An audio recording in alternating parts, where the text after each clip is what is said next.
like if you found the video valuable. It was a sleepy town in Vermont where the air always seemed to carry the scent of pine and old books. Claire had returned home after 10 years in Boston, her life a whirlwind of corporate meetings and latte-stained notebooks. She came back not for rest, but for closure. Maplewood Lane hadn't changed. The same cracked sidewalk, the same tiny grocery store with its hand-painted, "Open" sign, and most importantly, the same old maple tree that towered over the hill at the edge of the park. It was beneath that tree she first met Ethan. Back then, they were teenagers, all awkward limbs and restless hearts. Claire was the girl who always wrote poetry in her margins, and Ethan was the boy who could fix anything but never fixed his own broken heart. The day she first noticed him, he was sitting beneath the tree sketching.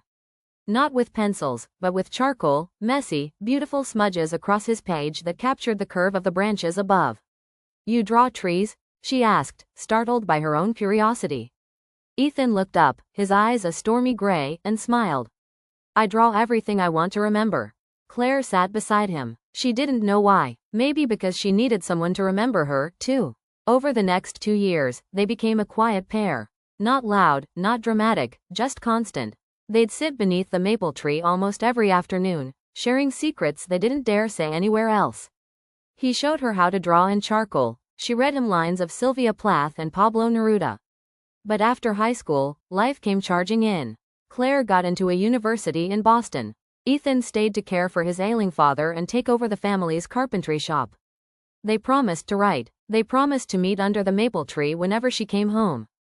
But years passed. Emails became less frequent. The world turned faster. And somewhere between ambition and distance, they stopped writing. Now, 10 years later, Claire stood under that tree again.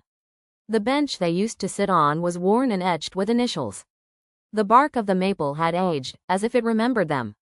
She sat down and pulled out her journal, a habit she never lost. The moment her pen touched the paper, she heard footsteps. Claire? Her heart skipped. She turned. It was Ethan, older, broader, a bit more weathered, but his stormy eyes were the same. He was holding a paper bag, and in it, the unmistakable smell of cinnamon rolls, from Mrs. Denley's bakery. "I thought you might be here," he said, smiling carefully. She blinked. "I wasn't sure I'd find you again. I never left." They sat. For a long time, neither spoke. He offered her a cinnamon roll. She took it, trying to ignore the thousand emotions rushing through her. "Still draw?" she asked. He nodded. "You? Still write." A breeze stirred the leaves above. They rustled like whispers from the past. "What happened to us, Ethan?" she finally asked. He took a breath. "Life. You chased your dreams. I stayed behind. But I thought of you. Every fall, I'd come here.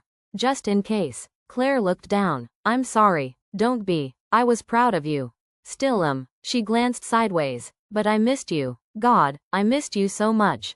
He didn't respond right away. Instead, he reached into his bag and pulled out an old, worn sketchbook. Flipping through, he stopped at a page. A drawing of a girl with wild curls, her head tilted in laughter. "You remembered me." I never stopped. Tears welled in her eyes. She didn't care if it was dramatic now. She leaned over and hugged him. His arms were warm, familiar, grounding. "I'm only here for a week," she whispered. "Then let's make it count." The next few days felt like time rewound itself. They revisited the bookshop where she used to leave love poems between the pages of Wuthering Heights.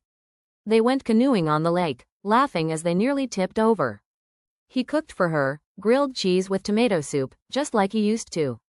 One night, they climbed the hill where the stars looked closest. Ethan lay back on the grass, hands behind his head. "Ever wonder what would have happened if we stayed together?" Claire sighed. "All the time." He looked over. "Do you think we still have a chance?" She was quiet. Then, "I want to believe we do." Ethan sat up and looked at her, intensity flickering in his eyes. "I don't want to be a memory for you, Claire. I want to be part of your now." She reached for his hand. "Then don't let me go this time." On her last morning in town, Claire returned to the maple tree alone. She sat, hoping, needing, to know if this was real or just a nostalgic spell. She heard footsteps. Not Ethan. A boy, no older than 10, ran by, laughing. Behind him, Ethan appeared, holding a thermos of coffee and wearing the same flannel shirt he wore the night they stargazed. "Thought you'd try to sneak out on me," he said. She smiled weakly. "It hurts to leave again." "Then don't." Claire blinked. What? I know your life's in Boston. Your job, your apartment, your 5 different coffee shops. But maybe it doesn't have to be. You want me to stay? No, he said. I want you to choose this, choose us.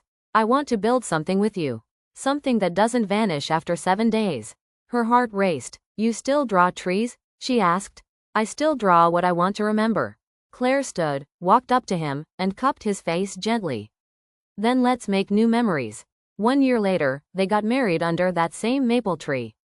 The bench was freshly painted. The initials they carved at 17 now glowed with gold leaf. Guests tossed maple leaves instead of confetti, and the scent of cinnamon rolls filled the air. And from her journal, Claire read the last line.